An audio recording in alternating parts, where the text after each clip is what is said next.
Okay, आता पुढचा part बघूया. 10 तारखेनंतरचा पुढचा पार्ट आहे 13चा. गिव ॲडव्हान्स टू पिऊन अरुण. आपण ॲडव्हान्स पे केला आहे कोणाला? 13ला ॲडव्हान्स दिला आहे. कोणाला दिला आहे? अरुणला दिला आहे. बघा अरुणचं नाव इकडे इन्व्हॉल्व झालं आहे. कळते आहे तुम्हाला? आता पार्टीचं नाव जेव्हा इन्व्हॉल्व होते तेव्हा आपल्याला सगळ्यात पहिले लिहायला लागेल आपण ट्रान्झॅक्शन केलं आहे बाय ॲडव्हान्स टू अरुण आणि पार्टीचं नाव आहे. आणि जेव्हा जेव्हा असं पार्टीचं नाव येईल, किती 500 रुपीज आपण त्याला पे केले आहेत, तर टोटलमध्ये आले. आणि याचा इफेक्ट तुमच्या पोस्टेज, प्रिंटिंग, मिसलेनियसपर्यंत कुठेच नाही, तर पार्टीचं नाव आहे म्हणून लेजरमध्ये आपण या 500चा काय करणार आहेत? इफेक्ट देणार आहेत. समजते तुम्हाला? लेजरमध्ये 500चा इफेक्ट का दिला? कारण पेड टू अरुण होतं, अरुण पार्टी होती. पार्टीचं नाव जेव्हा येणार तेव्हा त्याचा इफेक्ट तुमचा लेजर अकाउंटला जाणार. त्याच्यानंतर 16चं transaction paid for carriage and cartage ₹180. Paid for carriage and cartage, तर इथे आले by carriage and cartage. Carriage and cartage amount किती आहे बघा? 180 रुपीज आहेत. आणि कॅरेज कार्ट्रेज आपल्याकडे आहे बघा इकडे तिसरा कॉलम आहे, तर त्याचा इफेक्ट कॅरेज कार्ट्रेजच्या अंडर 180 रुपीज निघून जाईल. समजते तुम्हाला मी काय करतोय?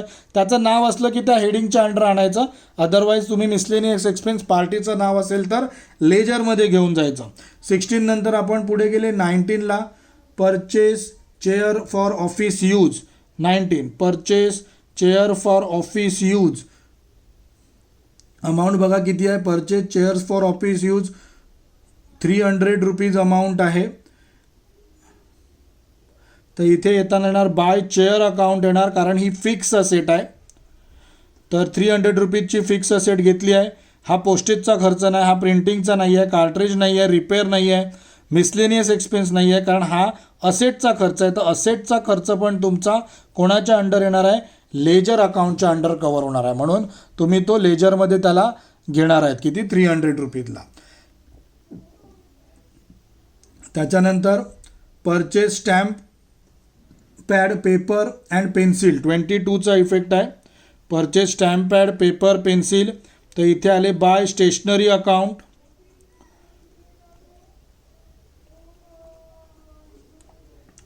तर परचेस पेपर घेतला आहे, स्टेशनरी आहे, अमाऊंट आहे 170. तर स्टेशनरीसाठी आपण एक प्रिंटिंग स्टेशनरीचं बनवलेलं आहे, त्याच्यामध्ये तुमचे हे 170चा इफेक्ट गेला पाहिजे. समजते तुम्हाला मी काय करतोय ते? त्याच्यानंतर पुढे आलो तर परचेस्ड ऑफिस फाईल्स आहे 26ला.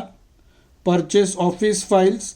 ऑफिस फाईल्स म्हणजे परत पैसे आपले चालले, तर आपण त्याचं नाव देऊया बाय ऑफिस फाईल्स. किती रुपीजचे ऑफिस फाईल्स आपण घेतो? 110. तर 110 त्याचं आन्सर आलं.